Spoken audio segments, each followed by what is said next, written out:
Fine. So I think you all uh, are aware about various data types that we have already learned in various programming languages. If we talk about C, C++, Java, so whenever we are doing programming, so we are learning about data types in the beginning. So as the name of this reflects uh, data types, right?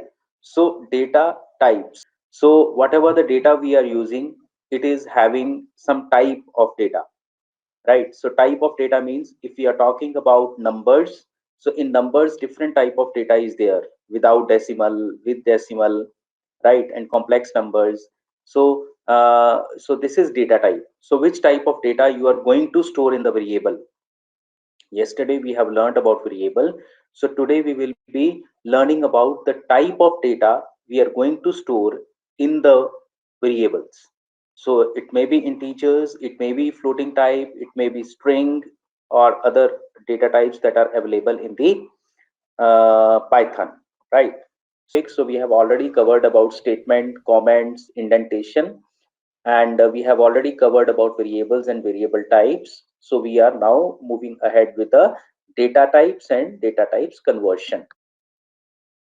So every value in the Python has a data type. So whenever you are talking about any value that you are going to store in a variable, so it is associated with a data type, right? Type of data you are going to store in a variable, right? Data, what is data? So yesterday we have talked about a equal to 5. So 5 is a data that you are going to store in a variable. So now 5 is what type of data? It is an integer, right? So it means integer data type you are going to store in a variable. And we all know that in Python, everything is an object. So it is a object-oriented programming language in which we are dealing with the classes. So at the top, we are having the classes, and then we are having the objects. So here you are saying that uh, the data types are basically the classes, and further, when we are declaring the variables, those variables are basically the you can see over here that it is instance of these classes. Instance of these classes means that if we are talking about Python numbers, so various classes are associated with the numbers data type, and if we are declaring some variable, so that becomes the instance, that becomes the object of that class. So there are various data types in the Python, and some of the important classes are, first we are talking about numbers, then we will be talking about list, then we'll talk about tuple, string, set, and dictionary. So these are the major types that we'll be discussing today. So starting with numbers, okay, so numbers, if we talk about numbers, so what are integers, floating point numbers, and complex numbers? So integers, floating point numbers, complex numbers, they all fall under Python numbers category. Fine. So if we talk about Python numbers category, which are the data types that are covered? Integers, floating point numbers, and complex numbers. And how they are defined? So they are defined like integer for int for integer, int for integer, float for floating point numbers, complex classes. So complex, I'll say complex for complex numbers. Basically, these are the classes in the Python. Fine. So now we have three types: integer, floating point numbers, and complex numbers. And corresponding to these, we have the classes in the Python. One is int, another is float, another is complex, respectively. So whenever you want to find that what is the data type of the variable what you have declared, fine. So then you can use the inbuilt function type, right? So you can write variable. So here you can see over here that how can you find out?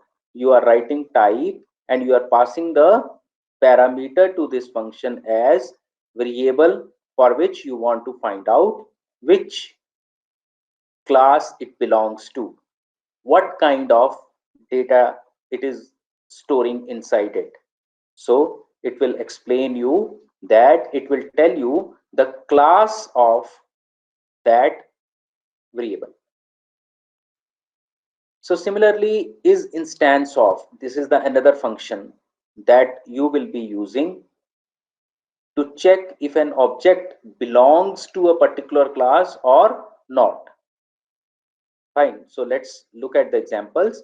First, we have declared one variable a and we have assigned the value 5 to it, a equal to 5.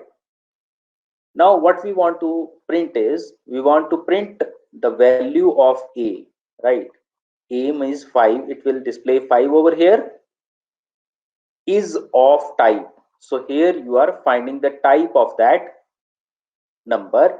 So a is of type, so you're writing type a. So you can see over here the output of this 5, right? So a is printed as 5 because we have stored the value of a as 5, is of type, so it is in double quotes, so it means you have written something that it will be displayed onto the screen as such. And type a has returned us class int because it belongs to int.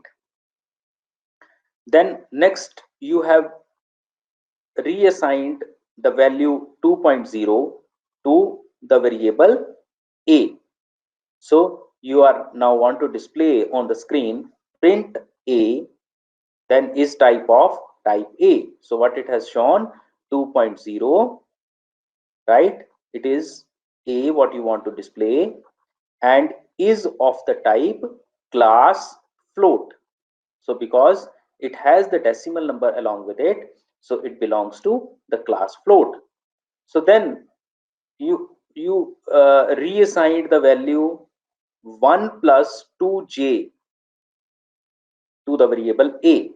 So here it is a complex number, so a is a complex number, so you want to find whether it is a complex number or not, right? So a is complex number, question mark. Now look at the uh, purpose of this is instance. Is instance in brackets 1 plus 2j, whatever you want, fine, comma complex. So now it will display 1 plus 2j is complex number, question mark. So it will let you know is true or not. So here it is true because it is a complex number.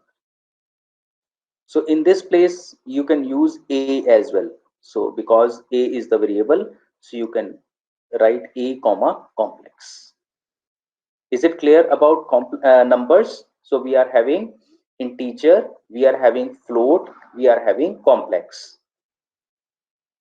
Next we are again learning more about numbers. So integers can be of any length. It is only limited by the memory available. So memory inside our system. So here this is the strength of the Python. So just try this concept. So you try to store length, right? And you find out how big integer you can store inside the variable of data type integer. This is the big beauty of the Python and strength of the Python. Then comes the floating point number. So floating point number, it is accurate up to 15 decimal places. That is also big advantage of Python. It's a big thing. Integer and floating point numbers are separated by decimal points in the floating point number. So if you talk about 1.0, so 1 is integer, 1.0 is floating point number. Fine.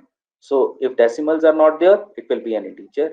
If decimals are there, it will be a floating point number. So when we're talking about complex numbers, the complex numbers are written in the form of x plus y j. Fine, where x is the real part and y is the imaginary part. So we have learned this thing in the mathematics as well. So now let's take the examples. So a equal to 1 2 3 4, and you have written like this. So this is how it will be displayed. So in similarly you can uh, assign 0 point this much value to this variable b. So now you are going to display b onto the screen, so it will be displayed. So here you can find out that notice that the float variable got truncated because it is supporting up to 15 decimals. So that's why it has truncated after 15 decimals.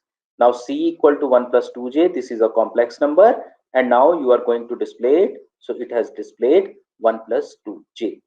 Fine. So this is all about numbers category in the Python data types, and we have three type of numbers category.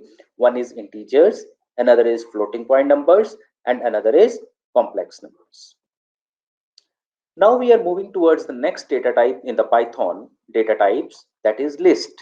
So list is an ordered sequence of items, right? So this is important. Ordered sequence. It is not unordered. This is ordered. You cannot change the order of the sequence of items, and it is the most used. It is the most used data type in the Python, and it is also very flexible. That is very important. All the items in the list do not need to be the same type. So it means heterogeneous data items can be stored into the list. And how? So declaring a list is pretty straightforward, right? What how it is being done? Items are separated by commas. So you can so you are using square brackets. So you can see over here square bracket is there, square bracket is there. So in between the square brackets, you are writing the elements of that list. And the list can be, so this is an integer, this is floating point number, this is a string. So you are writing in the list. So you can write any type of data type as element in the list. So we have put integer, floating point number, string inside the list, and the name of the list is a, and we are writing by enclosing it in the square brackets. So we can use the slicing operator to extract an item or range of items from the list. Slicing, we all know, if we talk about in English, slicing means to cut. So to find an item from that, right? So you can extract an item or you can extract a range of items from the list. So, and here the range of element starts with 0, means that this is zeroth element, this is zeroth element, this is first element, this is second element, this is third element, this is fourth, this is fifth, this is sixth, and this is seventh element. Otherwise, how many total elements are there? We have total of 8 elements in this list, but it ranges from 0 to 7. So this is range of the list. The first element we have to extract, we have to write a in square brackets 0. So it will give you the value for the first element. So if you talk about, you want to extract the a2. So what will be a2? So a0, a1, a2. So a2 basically this is 15. It is, so we should not confuse ourselves with 10 is a2. No, 0, 1, 2. So this 2 belongs to this. So this is index, right? So print a2 equal to a2. So it has printed 15. Then you are, this is range, right? Range. Here you can see that we have used comment over here. We have learned yesterday comment, right?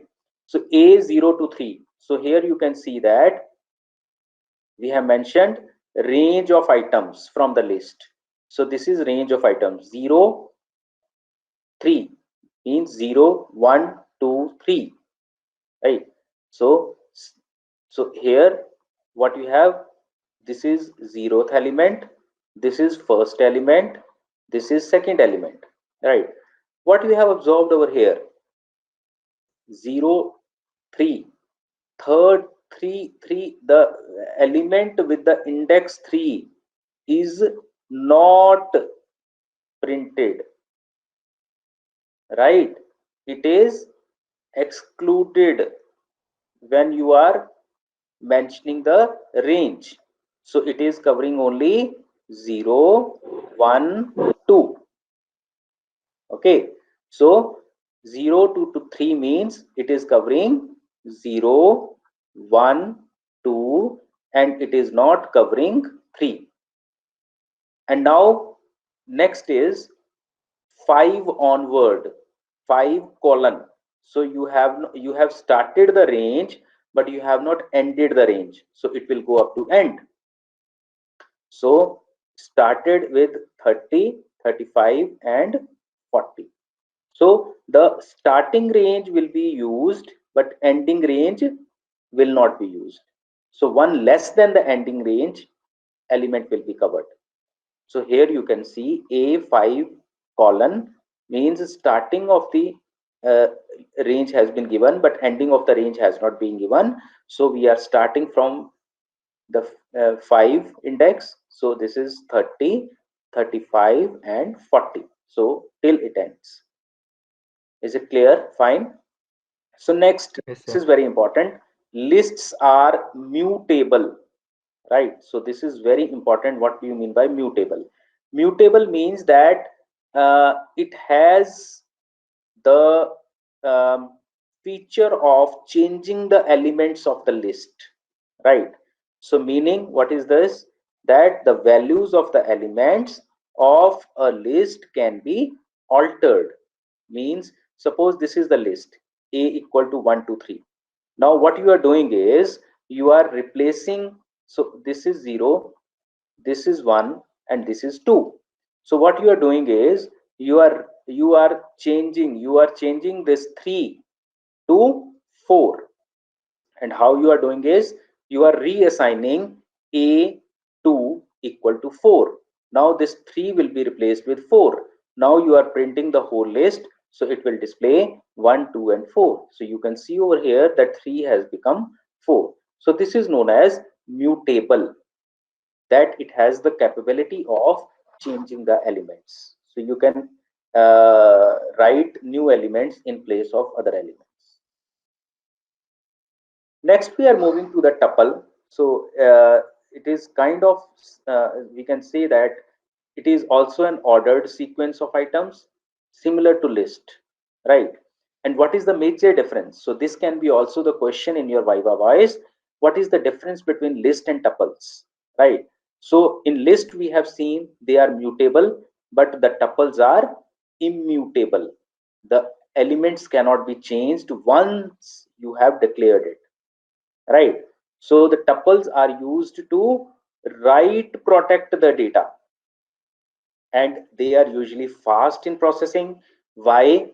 Because list can be changed dynamically, but tuples cannot be changed dynamically. Fine. So they are usually faster than list as they cannot change dynamically. So tuples cannot be changed dynamically, but lists can be changed dynamically. So what is the difference between list and tuple? So both are ordered sequence of items. List is mutable and tuple is immutable. So another example is when you are declaring the list, you are using square brackets. When you are declaring the tuples, so you are using parentheses. So t is the name of the tuple we have kept over here.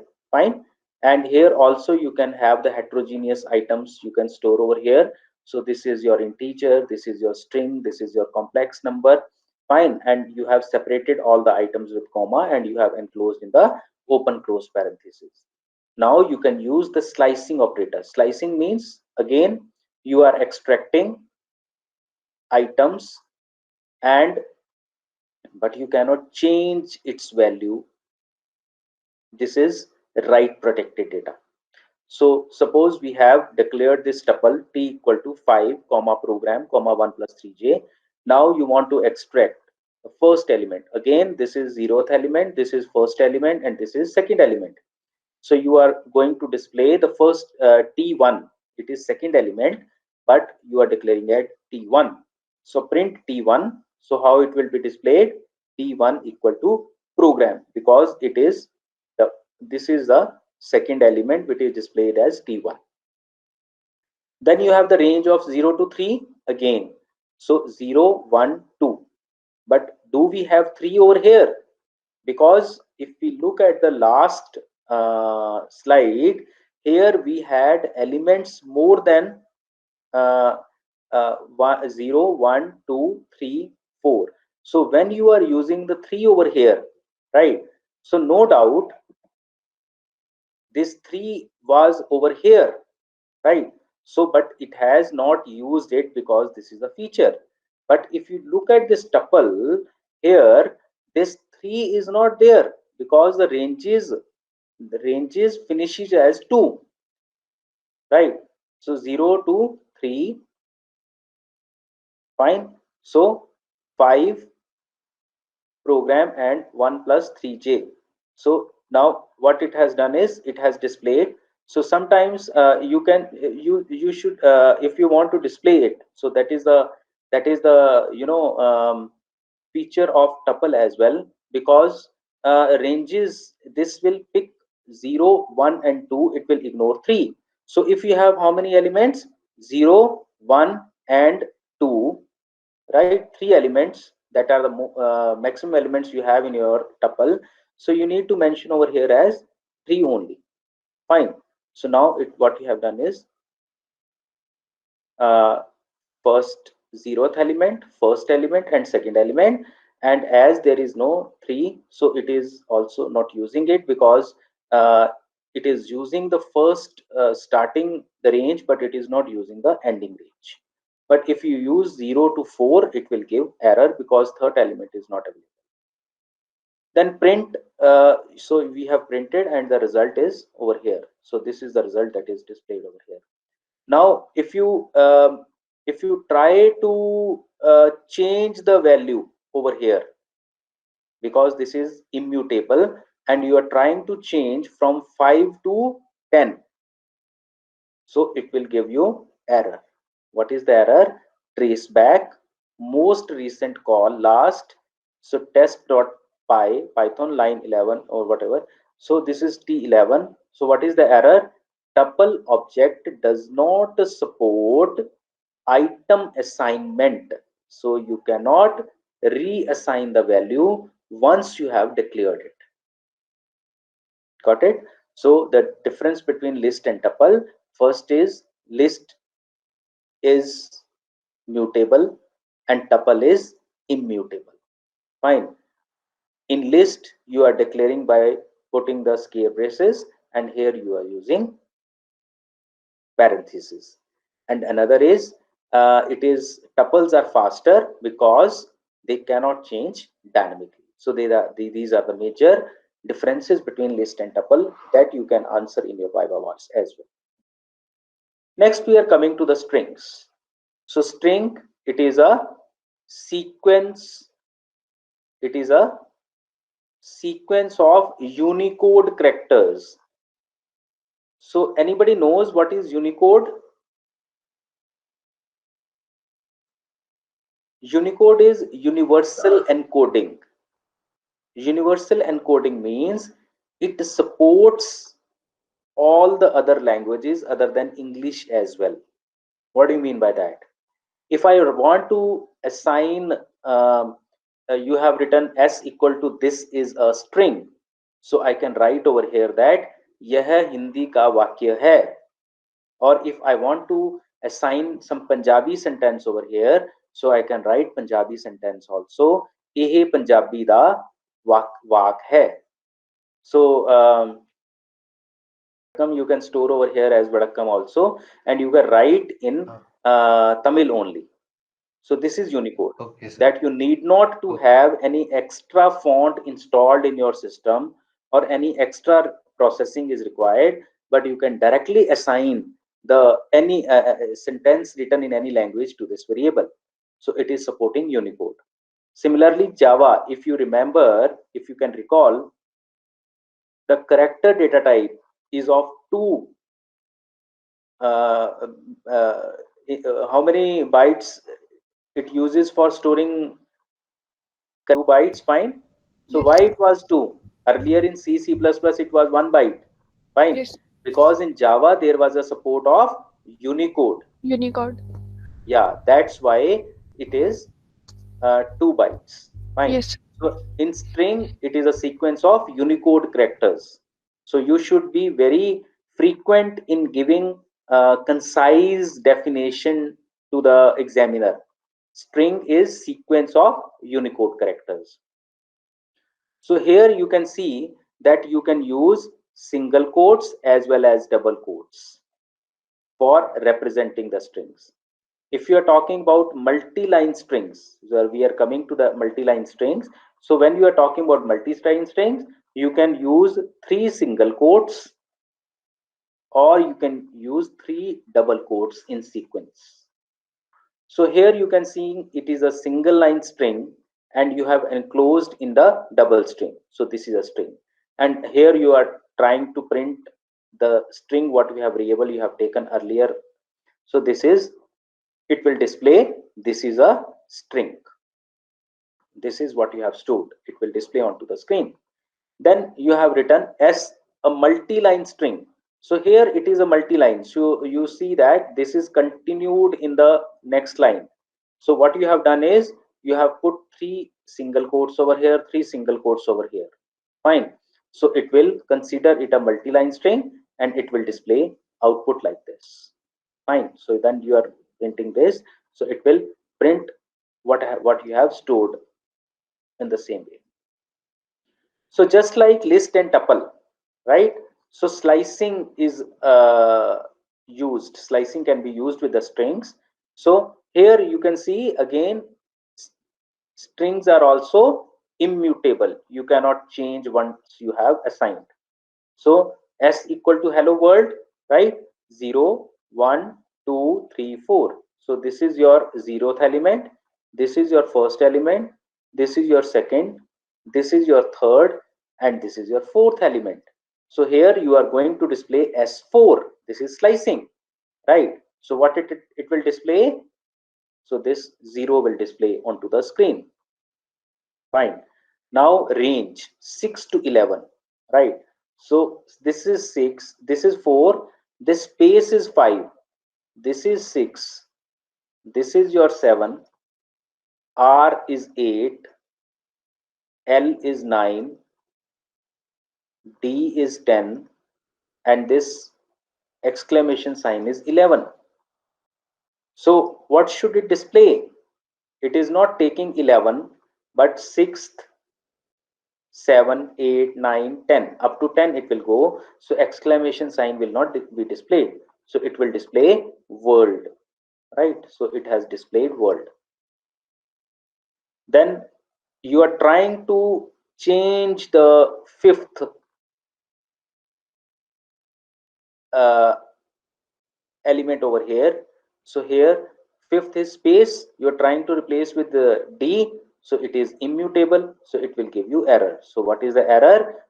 str basically it is the class str object. Okay. So str object does not support item assignment. Item assignment means you cannot assign anything when you have declared s. Then we have sets. I think you all have heard about set theory in mathematics. So in this is unordered. So we have talked about list, we have talked about tuple, we have talked about, yes, strings. They all are ordered. Now we are moving to unordered collection of unique items. So when you are talking about a set, so it is talking about unordered. First feature is unordered, right? Unordered. then another is unique items. So set is a collection of unordered unique items. So set is defined by values separated by commas. Inside, now curly braces are used over here. For list, we have used scare. For tuples, we have used parentheses. Now we are using curly braces. So items in a set are not ordered. It is unordered, right? So let's take an example of this variable a.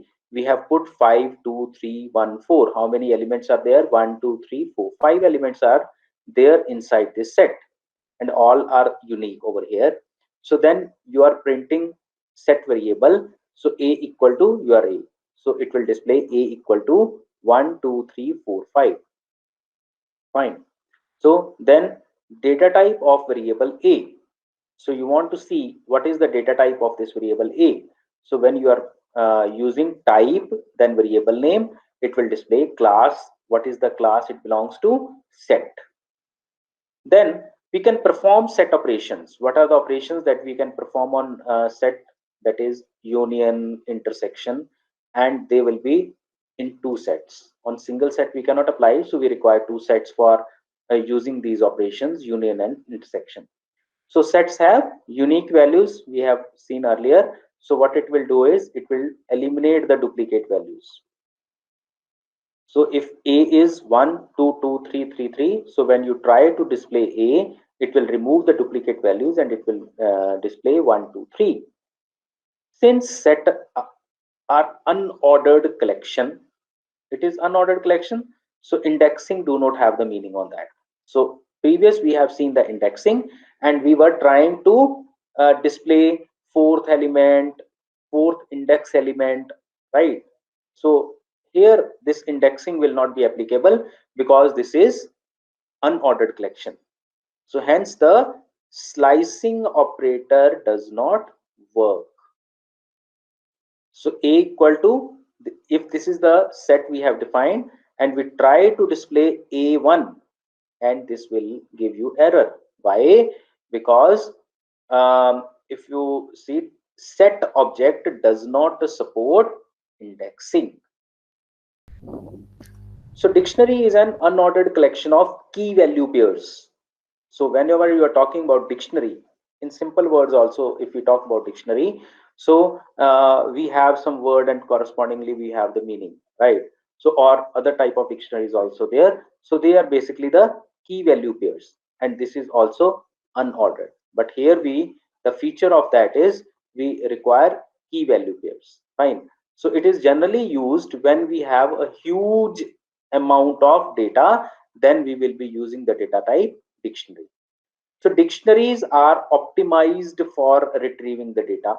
So whenever you need to retrieve the data that is optimized, we must know the key to retrieve that value. So whenever you want to retrieve some value, you need to have key corresponding to that, and then you will be able to retrieve the value corresponding to that key. Okay, so in Python, the dictionaries are defined within braces, right? So this we will be using over curly braces, with each item being a pair in the form of key value, right? Key value pair. So key and value can be any type. So a equal to, so 5, 2, 3, 1, 4. So let's look at this. We use key to retrieve the respective value, but not the other way around. So d equal to 1 colon value comma key colon 2. So when you try to display it, so d 1 value d key 2. So this is your key, and this is the corresponding value. This is the key, this is the corresponding value. Fine. So key and value can be any type. So that what I want to explain you, that in the first key value pair, the key was integer and value was string. In the another case, the key was the string and the value was and the value was integer. So here display D1. So it has displayed corresponding the value was value, and when you are displaying the value corresponding the key, it has displayed 2. Fine. So here 2. So print D2. So it will give error. Why? Because there is no key with the name 2. So here it is a value, it is not a key. So you cannot use the value for retrieving the value for key or value. So key can be used for retrieving the value, but value cannot be used for retrieving the key. So here you can see key error 2 because it is not able to find key, that is 2. So then we come to the conversion part. So you can convert the data types one to another, right? So here you can see the example that it is what is this 1 2 3? It is a list, fine, and you want to convert into set. So now it will convert into set, and it will replace the brackets with curly braces, and now it has acquired all the properties of set. Now this is a set and you are converting into tuple. So it is displayed by open close parenthesis, and now it has acquired the properties of tuple. Now list hello. So this is a list, right? And you are displaying it. Fine. Oh, sorry. So this is we have converted this into list. So it has displayed hello in the form of list by separating each element with a comma. Then conversion, we can convert different types of data by using different type conversions functions like integer. So if whatever, so let's take the example of first case in which you are converting integer into floating point number. So now it has converted the integer into floating point number 5.0. Now you are converting the floating point number into integer by writing int outside. So now it has truncated the decimal part over here. Here truncated the decimal part and returned -10. Now converting to or from string. So when you are converting into string or string to integer, string to floating point number, they must have the compatible values. Let's take the example. So you are this when you are enclosing anything inside the quotes, it becomes string, right? Now you are trying to convert the string into float. So as it is a compatible value, so it will be converted into float. String to 25, just it will put the quotes and this becomes the string. Now you're trying to convert the string 1p into integer, and this should not be there. It cannot, it is not allowed. So look at the last error, value error. Invalid literal. Invalid literal is 1p. So this is an invalid literal for int. You cannot assign any string to integer that cannot be converted to string. So 1p cannot be converted into integer. So whenever you are converting from string to integer, integer to string, they contain compatible values. So now dictionary conversion. So this is the dict, right? So we know that to convert the dictionary, each element must be a pair. So they have put the if you remember, you have seen about nested arrays, right? So this is also list inside. This is list inside list. So this is the main list, right? And this is list 1, and this is list 2. And now you can convert this into dictionary, because now this becomes your key and this becomes your value. So this is your first key value pair, and if you talk about this, this is the key and this is the value, and this is your another key value pair in that dictionary. So another, now this is tuple, this is tuple. You have tuples inside the list. So this becomes key value pair, key value pair. Fine, but it require pair to convert into dictionary. So implicit conversion and explicit conversion. So yesterday we have learned about what we mean by implicit. What we mean by explicit? It means that automatically by itself, and explicit means that exclusively you need to mention for the conversion part. So implicit type conversion. Implicit type conversion means in implicit type conversion, Python automatically converts one data type to the another data type. So this is the important part over here, automatically. So you are not telling the Python to convert, but it automatically converts one data type to another data. So this is the implicit feature, that the process does not need any user involvement. It is converting by itself. So let's see an example where Python promotes the conversion from the lower data type to the higher data type, and to avoid data loss. So this is the integer, right? This is your floating. And when you are adding two different data types, right? So this is integer, this is floating type. Fine. And then what you are doing is the data type for first one is integer, second one is float, and when you are adding them both, so it is converted into high data type, that is float. So there is no data loss, but implicitly it has converted the answer into float. Fine. So and the final resultant variable got the data type as float.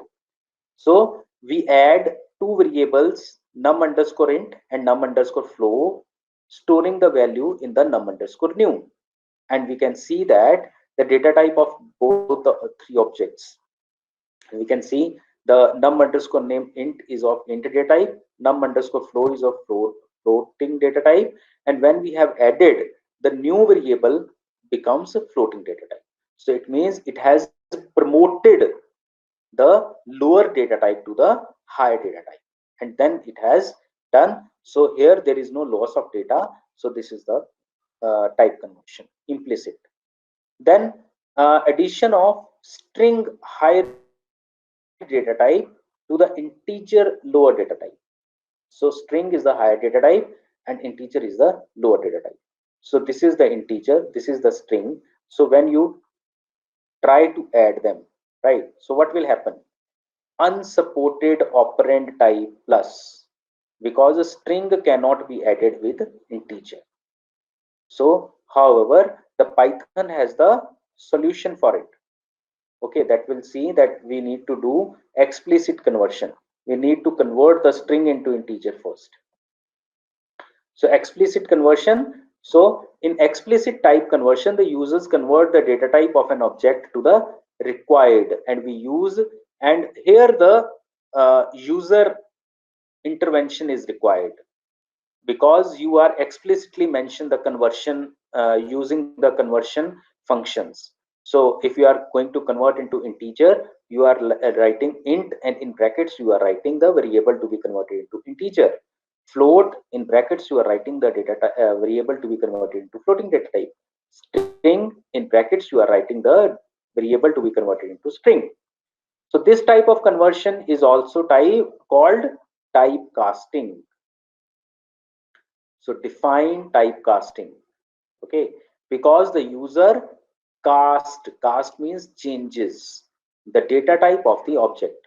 So required data type means either integer or float or string, right? And then expression or variable to want to convert to this required data type. So typecasting can be done by assigning the required data type function to the expression. Let's see the example. So this is the integer, this is the string, right? You have displayed the data type of this num underscore int. Then you have displayed the data type of this num underscore str variable before typecasting. It comes out to be string, right? It comes out to be string. Then what you are doing is you are converting this num underscore string to integer, right? So you have used int, and in brackets you are passing the variable num underscore str to be converted. So data type now after typecasting, it comes out to be integer. Fine. So now it has converted. Now you can perform the summation, this plus operator, num underscore int plus num underscore int, because this num underscore string has been converted into integer. Now the result you can find 579. And what is the final data type of this uh, num underscore? What is that? Num underscore sum. So this comes under to be int. Got it? So here explicit data type conversion has been done.